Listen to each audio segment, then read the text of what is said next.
Welcome to the Woman's Connection. I'm Louise Switzen, your moderator. The Woman's Connection is a program about events shaping women's lives and helping one gain authentic power on a personal or professional level. So won't you stay tuned? Welcome. It gives me great pleasure to introduce our guest today, who is Gail Thackray. She's a medium, a psychic, a channeler, and a healer. And I'm not going to bore you with anything else because I want to hear more about who she really is. So welcome, Gail. Oh, thank you, Barrie, for having me on. Let's just start at the beginning. How did you become a psychic or a healer or a medium? What's your history? Well, to be honest, I was completely normal until I was about 40. And then I was suddenly able to do this stuff where I was able to speak to loved ones on the other side and became what I call a medium. I think we're all mediums. We all have a little bit of that. We all have intuition. And I think we do this, and I now teach people how to do it. But what happened for me was I went to a little seminar, and there was a lady there, a psychic, and she's going around the room and she's picking people and she's reading them, kind of like a John Edwards, picking people and telling them about their relatives in spirit. And I'm going, oh, come to me, because I had somebody and I was really hoping that she would, and she didn't. But she was having a workshop that weekend, and so I said to my mom, oh, come with me to the workshop, it'd be great, we'll have readings all weekend. So I dragged my mom along and we went to this workshop. And she starts this little exercise where we're just kind of meditating and pretending that there's a spirit next to us, and then you have to get up in front of the group and explain, who this person is and what they did and what their name is. And so the first people get up and they're saying, oh, I have somebody here, and oh, it might be a man, might be a woman, it might be tall, it really could be anybody. But I'm thinking, oh, these people are really sensing somebody. I thought we were supposed to make this up. I didn't think we were really going to actually get somebody. And I said, oh, I did this wrong. Can I have another go? And she said, no, get up. What did you get? And I said, well, mine's for this guy over here, and it's his grand-pierre Marseille, and he's talking in French, but I understand it in English. And he's telling me about how his work and what he did and how he passed away. And this guy became a pilot. He was supposed to take the scaffolding company that he had. So I go on, and afterwards I say, well, did he recognize this? And he says, that was his name. That's what he did. I am a pilot. I'm supposed to take the scaffolding company. And he's freaking out. I'm totally I have no idea how I've done this. And I thought, I just made it up.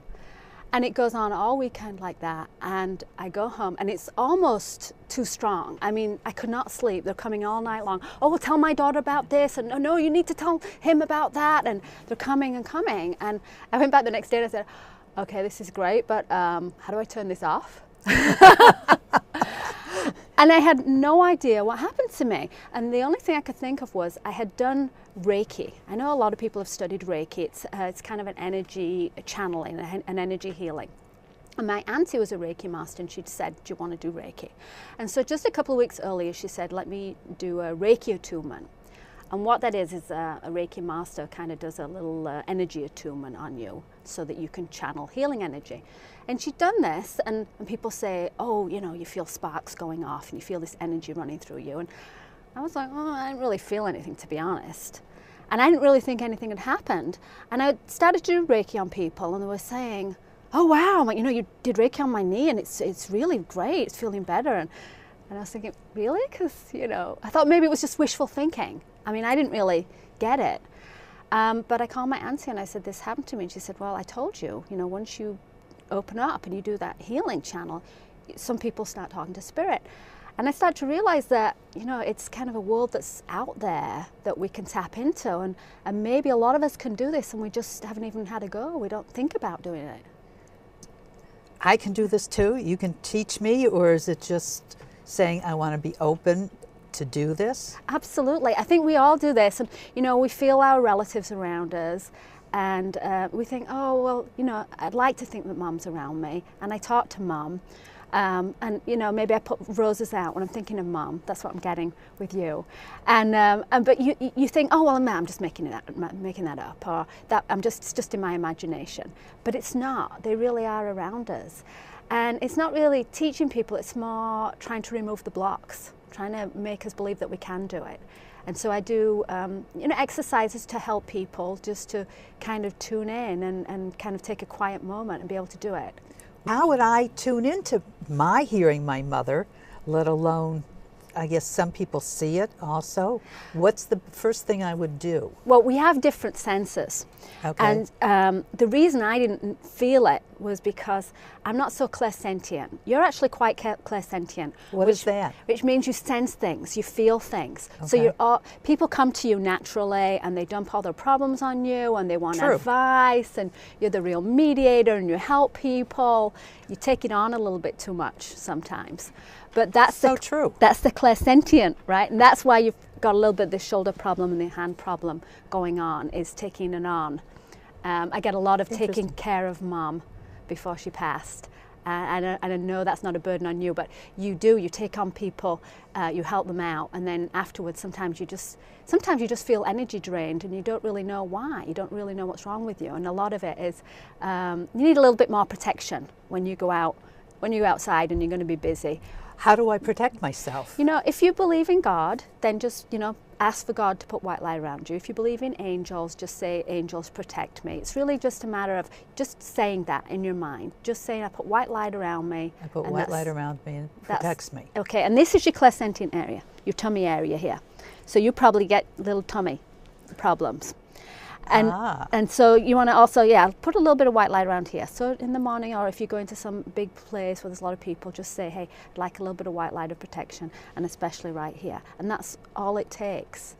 But we forget to do things like that. And so, you take on that energy. But some people are clairsentient and they feel it. They sense things. They know things are going to happen. They get a gut feeling, or they kind of get anxious about things. And then some people are clairvoyant. Those are people that actually see spirits. That's kind of cool. Oh, that's really cool. But I don't know. I think I might run if I actually saw a spirit standing there. Like I can describe them in my mind's eye, but I don't actually see them sitting next to you. I think that would scare me. And some people are clairvoyant. They maybe see little lights around them, and that's kind of an indication. People who are more creative tend to be more clairvoyant. And then there's more clairaudient, which is like me, and that's more messages. So sometimes people get woken up and they might hear their name called. Or they might hear something. I've had that happen to me. Many times. Yeah, and that's actually spirit calling your name and getting your attention. And do you get ringing in your right ear sometimes?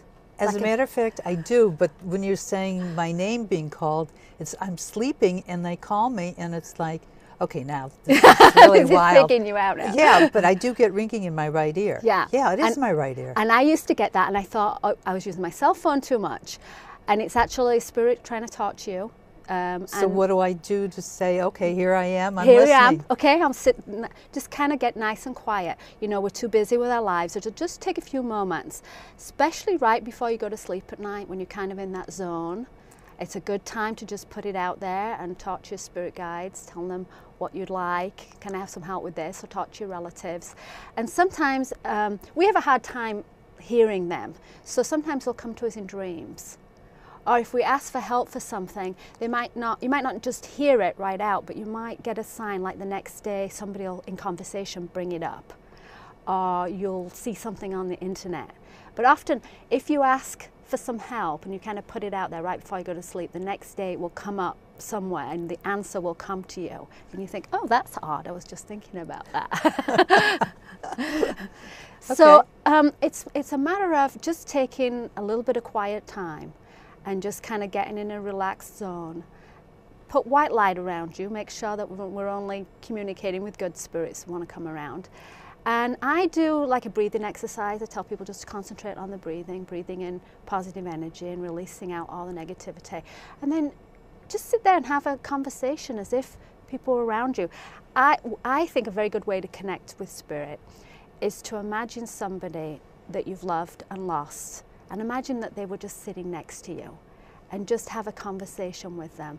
And think about a time when you did something fun together and just remind them of that and feel that connection. We want to get that feeling with them. And when you feel that connection with a loved one in spirit, that helps to connect you. And what you're doing is, I think, you're raising your vibrational energy. It's like they're around us, they have to kind of lower their vibration because they're up there at a much higher vibration than us. And they have to kind of lower their vibration to come in, and we have to lift ours a little. We have to kind of get into that zone so we can meet. But a lot of the time we think we're making it up. I keep practicing to do this. Just have a conversation with my father, remember some good times, and just keep at it. Yeah, so do it maybe way before you go to sleep at night, or sometimes when you wake up in the morning and you have some quiet time by yourself, and just first start by doing some breathing in and out and relaxing and try to get in that zone. Think of your loved one, bring them in, and then when you've got that connection, then see if there's somebody else you want to talk to. There's somebody else up there, or some spirit guides you want to talk to. Often they say we don't ask for help. It's like we have our own spirit guides that help us, and then we have other ones that come in. So if you're doing a new TV show or something, you have a new expert spirit guide that's around, and they'll say, well, you know, I'd like to help her, but you know, she's sitting there banging her head against the wall and she's not asking for help, because they're not allowed to interfere. Oh, so you have to ask. So you have to ask. And we often forget to do that. Maybe we ask for everybody else, we pray for other people, and we ask for help for other people. And they're like, we could help her, but you know, she's not asking. So ask for help, especially in that time before you go to bed, or if you're getting a nice meditation. Just put it out to spirit. I'd like some help with this situation that I've gone in. I'd like some answers. And then they'll open doors for you. But the other thing you've got to do is you've got to watch for the doors. So maybe you ask for something and then they give you an opportunity. And you know, maybe somebody calls out the blue and says, hey, do you want to get together for coffee? And you go, oh, I don't really feel like it. Well, maybe that was spirit opening a door for you. So Got it. when you ask for something, then make sure what's going on that's unusual and see if something's open for you and take those opportunities. It's not just going to kind of arrive in your lap. You have to be active about it. How did you find out that you were also a healer? Well, I'd done the Reiki, and after I discovered all this, I started doing more and more Reiki, and then I realized that they really were connecting and working through me. I started teaching Reiki. When I started doing Reiki demonstrations, we do things like advanced psychic surgery and things, but I'd start doing what was in my book about Reiki, and then I'd find that I'd almost get directed to say or do something else. So for instance, I'd put my hands on and I'd sense some energy, and then I get the inclination to tell them, oh, by the way, this is why you've got this problem, and is this going on in your life, and let me fix this. And I'd actually feel it in my body. So I feel a little sharp pain here sometimes when I'm talking to you, right here. Oh, really? And I don't know if you've had any problems where you've just a little sharp pain. It's not all the time, but it's right here on that side. Have you had anything where you've had a little sharp pain? Something you actually had treated? No, why? Okay. That's my kidney?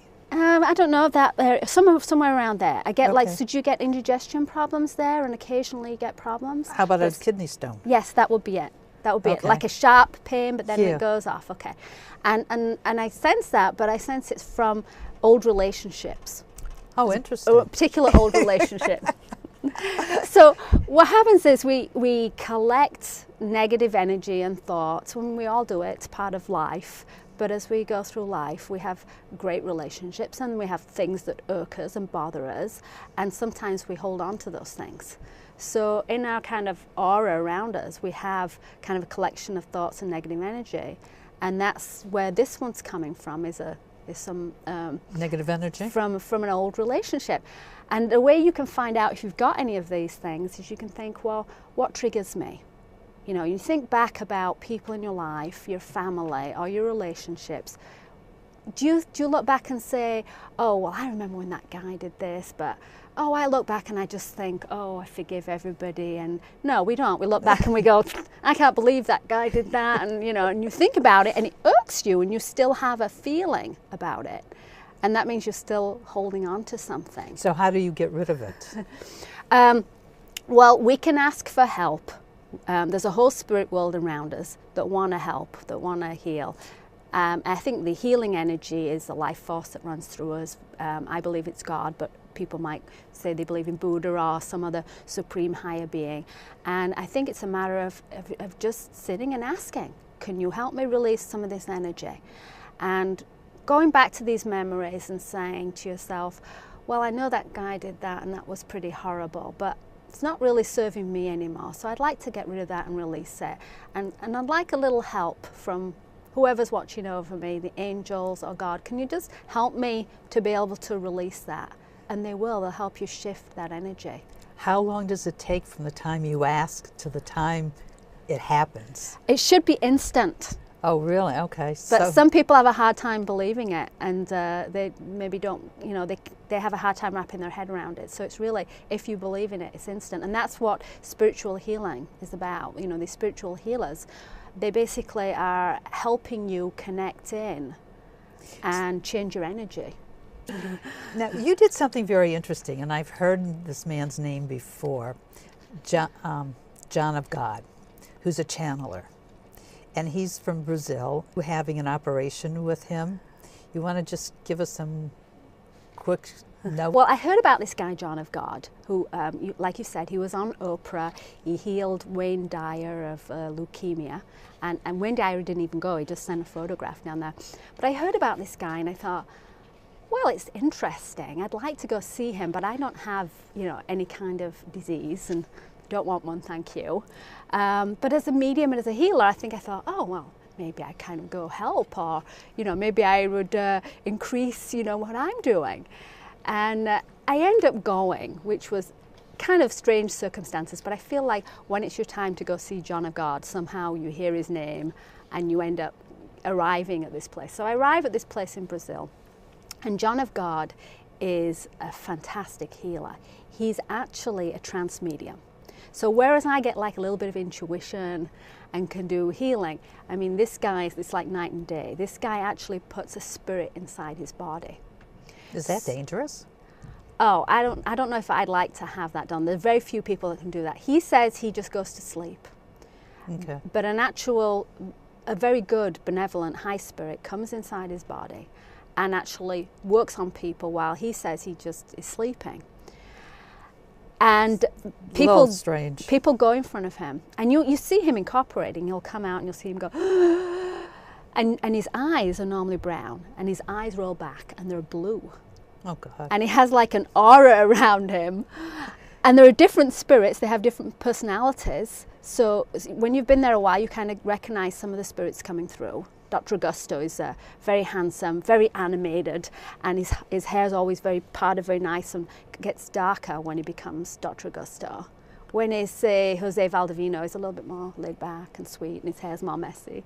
So these spirits actually have personality, but there are thousands of spirits working, but there's one inside him. And people go in a line in front of him, and you're actually going up and you're talking to a spirit. So it's amazing that there is this opportunity, this real person in Brazil that does this. And you go in front and you can ask for problems, like I've got a problem with my hip or my back, or I have cancer. But you can also ask for things like I need help with my relationship, or I need financial help. And you go in front of him and you think that he's going to give you like a whole reading and touch you and do the whole thing. He really doesn't. And most of the time it's just kind of a little, yes, we help you. But it's amazing how these people get completely cured from cancer and all kinds of things. And I've gone and I've asked for all kinds of things. I asked for business stuff that has absolutely come off. And sometimes he'll just the energy, just as you walk up, that's enough energy. And sometimes he'll say, I want to do a spiritual intervention. And that means that he takes you, it's almost like just a meditation. He has you sit in a room and he comes in as a spirit, and you maybe feel the spirits if you're sensitive to them. And then you go back to your room for 24 hours and you rest. And they actually do these surgeries, and people have seen internal stitches, even though nobody actually touched them, but they've gone back to the doctor, and the doctor said, well, you had a surgery because you've got stitches on the x-rays. So he does these spiritual surgeries, and that's what 99% of the people get. But when he assigns people a spiritual surgery, you can volunteer for a physical surgery. And that's what you see, you know, on YouTube, and he gets a lot of press about. And he takes people on stage, maybe 1 or 2 volunteers a day. But how did you feel going through your operation? Well, I saw hundreds of these operations where he actually literally cuts people open with no anesthetic. You know, will maybe take out a cancerous lump, put his hand in there, no sterilization, nothing. These people are just standing there. And they say they could feel it, but no pain. And then he stitches them up. So we shot a documentary about John of God, Just a Man. And we interviewed a lot of people, and we showed, of course, his physical healings. And at the end of the shooting, I had the bright idea one morning, well, I haven't tried a physical surgery. Maybe I should ask John of God for physical surgery, which you're not really supposed to ask unless it's for a reason. So I went in front of him and I said, you know, I need glasses for when I read when I'm on the computer. Do you think you could help me? And he laughed and he said, yes, surgery this afternoon on stage. And so I did this physical surgery where he scrapes your eye, leans your head back and scrapes your eye with a knife, with like a kitchen knife. Oh my God. And I've seen these and people say, oh, you don't feel anything. It's weird, but you don't feel anything. And I thought, okay. And he starts scraping. At first I didn't feel anything. I could feel him scraping, but no pain. And then he came back and it was really, really painful. And he's scraping my eyeball and I'm literally going, this is real, this is crazy. This guy's actually scraping my eye with a kitchen knife, and I could feel everything, and it was killing me. And in my mind as a medium, I'm saying, but spirits, where's my anesthetic? Why am I getting the anesthetic? And then finally I heard them say, okay, you can have your anesthetic. And it was like they put me to sleep. I was still there, I could still feel everything, could feel him scraping, but no pain. Oh, that is so bizarre. I think they kind of like, well, okay, you didn't quite believe it. We're going to show you that it's really real. And so they did. Not what I was expecting. Wow. You wrote a book on 30 Days to Manifesting Finance. Can you give us a synopsis of what you can do to manifest money? Well, again, basically we create and we manifest everything in our life. And so a lot of the people feel that they don't deserve. So I do a lot of exercises on the energy of the money and how to manifest. But what I have in my book is actually a 30-day program where you do the 30 days. It doesn't matter if you believe in it, you understand it. If you just do it, do it, it works. And I've had amazing results. I can't really take full credit for the book. It's kind of a funny story, but I had started writing notes and I'd had put them away years before, and then I was asking for myself, well, why am I having a block in this area with some financial real estate thing? Why am I not making this happen?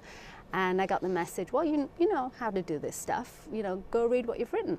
And I thought, oh, yeah, I'll get round to it. And then all of a sudden I got a call, and I was doing a lecture on mediumship. And it was somebody calling to talk to me about my manifesting talk. And I said, I'm not doing a manifesting talk, I'm doing a talk on mediumship. And they said, no, they added you in the manifesting talk. And I thought, well, that's really strange. I better go find something to talk about. And I went to look at my notes, and there was almost my entire book. My 30 days, the introduction, the exercises, and the 30-day program was all there. And so I feel like there was a lot of spiritual help there. Either that or I'm kind of losing my mind. But when people do it, they say that they get tremendous results. Fantastic, because it's kind of like, okay, I like to have more money. I love money. It does wonderful things. A lot of people have this stigma of, well, you know, I don't deserve, you know, I'd be taken away from somebody else, or, you know, that's greedy to want that. But really, we're supposed to be here to have a joyful life, and it requires money to do the things we want to do, to have the experiences, and, you know, also to be able to help people. And so we're supposed to have abundance in our life. And most of the time, we're blocking it. You know, we'll say, oh, I'd like to have this thing, I'd like to manifest, but then we're going, oh, no, I'm not sure I deserve that. I deserve it. God, I deserve it. With all the electronic media around, cell phones, iPads,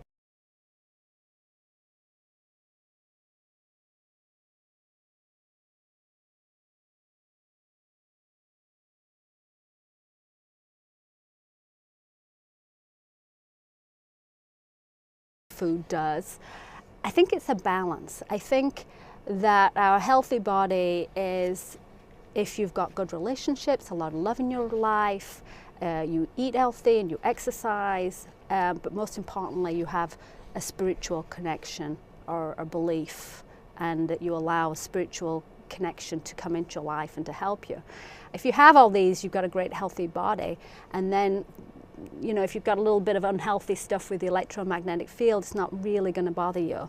Because I'm on the internet, on the cell phone all the time, and I occasionally will eat junk food, but overall I'm pretty balanced, so I can kind of afford that. It's when people get something like somebody's got cancer, cannot afford anymore to have kind of one area of their life. Their spiritual has to be strong, but everything, if you get something like that, everything has to be kind of taken care of. And of course, it'd be great to go live somewhere where there's no electromagnetic fields. It's difficult.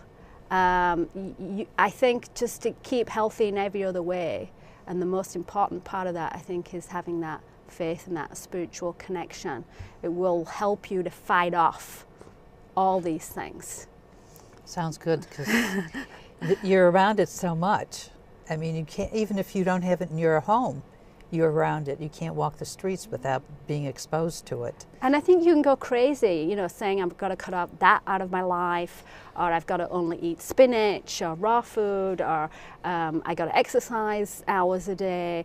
And I think it's a balance. And as long as you have that strong spiritual connection and you're pretty good in most areas, you can afford a few negative things here and there. You pick and choose which negatives you're going to have. Can you ask the spirits for what's my path in life? Why am I here? What should I be doing? Like if you're on to the next phase of your life, like so many people are retiring, what should they be doing next? I mean, you can ask them all kinds of questions, and you can ask them for guidance and help, and they will show you. So you can say, where am I supposed to be going? And a lot of the time we go through difficult changes. Perhaps somebody loses a job, or something happens at work, and we think, oh, this is terrible. But sometimes what's happening is really they're kind of forcefully moving us on, because we're stuck in a job we really don't like, and they're trying to get you to see what you really want. Because what your real life path is what you love to do. So do a little daydream. Think about, what would I really love to do if it didn't matter about money, and it didn't have any ties. What would be my passion? And start daydreaming and talking to spirit. And it's amazing how things fall into place.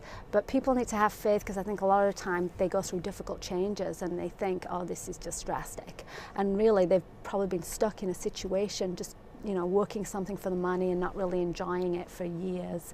And sometimes people get a push and it doesn't always feel so good. So, just a little daydreaming about what you want, and talk to spirit, and they will help you.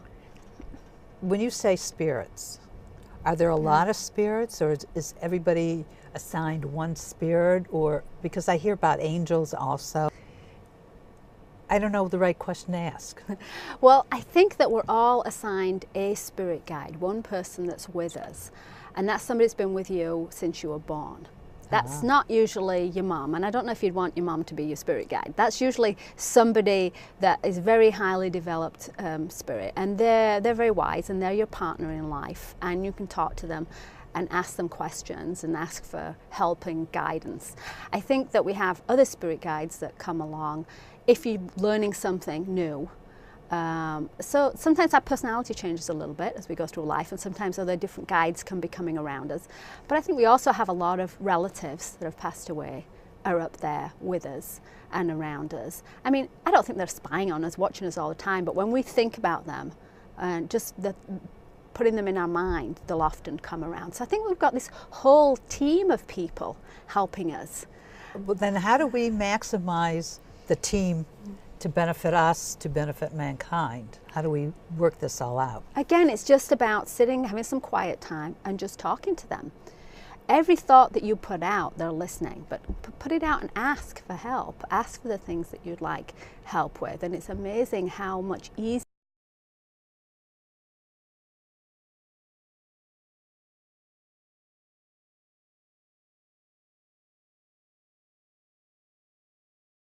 I get more intuition, I get more guidance, I remember more to talk to them. And it's like there's lots and lots of help out there, but we just most of the time are trying to do it on our own, and we really have a whole team. And I talk really in manifesting too, that if you imagine before you came into this life, you're up there and you're ready to come back down, if you believe in past lives, and you're talking about what lessons and things you'd like to have, and you're going to have a physical life. And there's a whole group of other souls that you love very much going, good luck, well, you go in and have another one, and we'll stay here on the sidelines and watch you. And so, you know, you come in, you're born, and you're having your life, and you've got this whole team cheering you on up there. So when you do something really fun, or you achieve something and you feel really happy about it, your whole team is like, yay, that's fantastic. And they feel really happy too. So you go out and get yourself a new outfit, and you really, you know, feel like you look good and everything. They're so happy. And then you go, oh, maybe I spent too much money. Maybe I should take it back. Can't really afford that. And then your whole team's like, oh.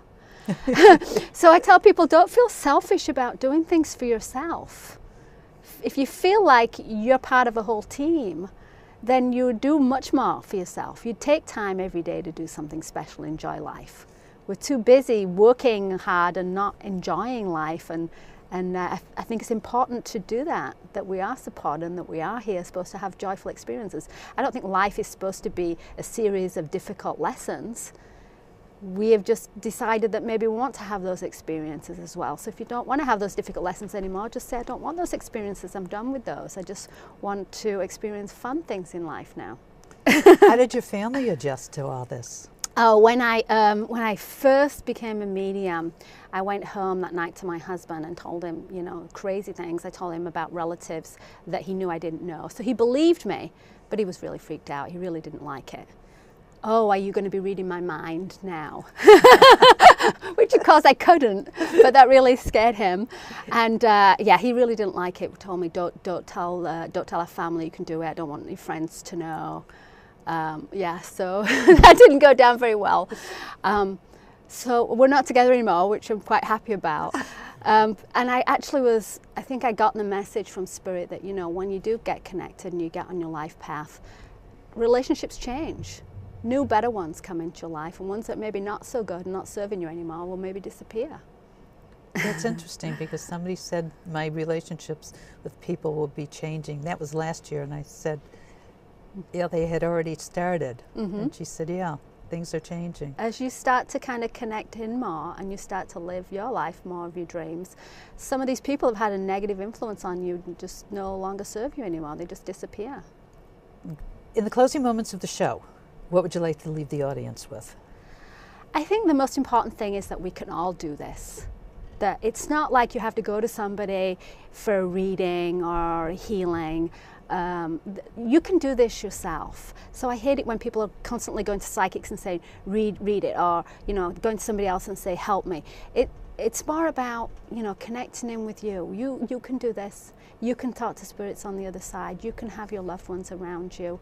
You can learn how to heal yourself and do this. So I think that's more important, kind of going inside and looking at yourself and knowing that you have that. That's incredible. Gail, thank you so much for joining me this afternoon. Can I do a little healing on you while we're here? Absolutely. So I pick up on the back of the ankle right here. Right. Okay. And the right side of your body is more emotional or spiritual. And your ankles and your feet are about not moving forward. So that's all about feeling like you can't move forward spiritually or emotionally, something you just feel held back. You also feel like you don't see the direction. That's also to do with your eyes. So you probably have a little bit of an eye issue as well, right? It's not well, yes and no. Okay, but I feel like you're not being able to see direction, and right. So people often will get, you know, issues with their eyes when they're having a hard time seeing something. I did have an infection, okay. Big time. Okay, yeah. But not moving forward is always the right side of your body, and so we'll change that energy. And what happens is then that will not only fix the physical issues, but it'll also help you to feel a little bit more directed and find, you know, where you want to move forward, help you want to move forward.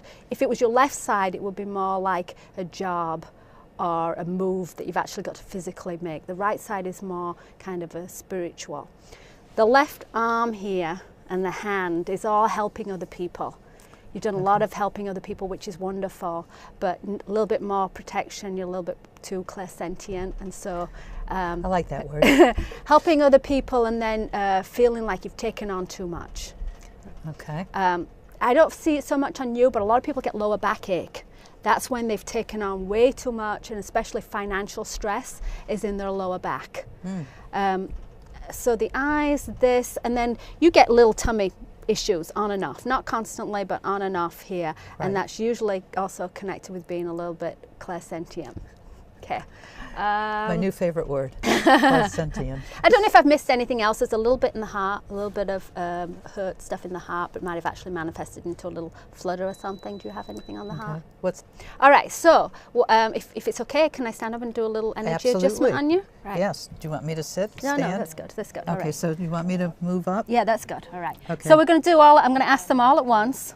Okay. And I'm going to ask them all at once, and I'm going to ask Spirit if they will just help to adjust this energy and just take away anything negative. What I want you to concentrate on is this relationship, the one that's right here in the kidney stone. I don't know which relationship it is, but I guess. This is a past husband or boyfriend. Okay. Okay, so I want you to concentrate on something that's something that he said that was really, really hurtful. And the people watching this also, if you want to do this, we can use you as a surrogate. So if there's a particular area that you'd like some healing, go ahead and put your hand right wherever you need the healing. And if you're not sure and you've got a bunch of stuff, then put your hand over your heart. And that's what the viewers can do at home. And if you've got any particular triggers that you know about, you know, relatives or people that have done something in the past that really irks you or something that really bugs you, think about that. Close your eyes. And then let's ask to release any negative energy, any negative feelings that we have from people. And we're going to ask that the spirits come in and realign our energy, remove all negativity and all ties.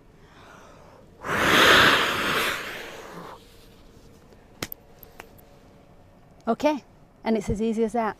Now lift your arm up. Oh my gosh! I guess we're getting better on the You're getting top. better? Yeah. It'll take, because there's a big nodule there. Yeah, they're working on it. So the energy will get better. You'll feel tingling in it. Oh, I will? But your arm, I felt it right here, right away, working on your shoulders. You'll feel it tingling. Aha. Now, then I won't get alarmed with the tingling. Yeah. Oh, that's so great. And I know that I felt that there was a lot in the lower back for Right. viewers at home. There was a lot of financial stress. A lot of people at home were doing this that had backache. So a lot of people felt that warm feeling in their back right there. And I know people, like you probably say that, you know, the shoulder is from an accident, the foot is from an accident. It doesn't matter if it's something where you tripped and fell and twisted it. Why did that happen in the first place? It was that energy that was sitting there ready to make that happen. So it's like a wake-up call saying, hey, this is what you got to do. Exactly, exactly. So tune into your body a little bit more and just ask for help. Ask them to clear you off. And I think the most important thing is those triggers, those things that really get us going. Figure out what they are and get rid of them. Well, I like the heart problem. I mean, clear my veins. Yes. Clear that. Yeah. And get my heart back instead of the flutter. Yeah. That is great. Did you see anything else, or? Just saw them clearing off the energy, and I saw them actually working for a lot of the viewers at home, doing their various things, but particularly on that financial stress at the back. But when you ask the spirits to connect in like that and allow them, just envision them coming down and putting that white light around you, and as they do, everything that's negative that's around you, just letting it dissipate and go away. Wow. Gail. Thank you. Thank you. Oh, thank you. Thank That was you really so much. fun. Yes. Thank you very much. Really great. And I hope you enjoyed yourself and have benefited as much as I have. Love to hear your experiences, so please write us here at The Woman's Connection. Bye now.